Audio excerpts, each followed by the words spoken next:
আসসালামু আলাইকুম। আমাদের সামনে একটি ক্যামেরা রয়েছে ক্যাননের 2000D মডেল। এটা 24.2 মেগাপিক্সেলের একটি বডি। এটা বডিটা সম্পূর্ণ ফ্রেশ কন্ডিশন এবং ফোকাস পয়েন্ট থাকবে এবং লেন্সটা কিন্তু সম্পূর্ণ ফ্রেশ। এটা উইথ লেন্স সহ আপনারা প্রাইসের মধ্যে অল্প বাজেটের মধ্যে যারা মোটামুটি ছবি তোলার জন্য নিতে চাচ্ছেন তারা নিতে পারেন। এটা কিন্তু ওয়াইফাই সাপোর্টেড একটা বডি। এটা রোটেটেবল ডিসপ্লে না এবং টাচ ডিসপ্লেও না। বডিটা কিন্তু সুপার ফ্রেশ কন্ডিশনের মধ্যে আমাদের স্টকে রয়েছে।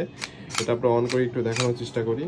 ছবিটার কোয়ালিটি কিন্তু সব দিক থেকে ফ্রেশ পাবেন এবং কন্ডিশনটা যদি বলি একদমই ফ্রেশ কন্ডিশন, কোনো রকম কোনো স্ক্র্যাচ নাই, কোনো কালার নাই, একদম নন কালারের একটি বডি। Condition 100তে 100 body. মানে যারা নতুন নেবেন এরকম বাজেটের মধ্যে তারা কিন্তু নিতে পারেন। বডিটার প্রাইস পড়বে কিট লেন্স সহ অনলি 20,000 টাকা। ধন্যবাদ এবং নেক্সট কোনো ভিডিওতে আবার অন্য কোনো মডেলের প্রাইস এবং ডিটেলস আপনাদের মাঝে শেয়ার করার চেষ্টা করব। ধন্যবাদ, দেখা হবে আবার নেক্সট কোনো ভিডিওতে। আল্লাহ হাফেজ।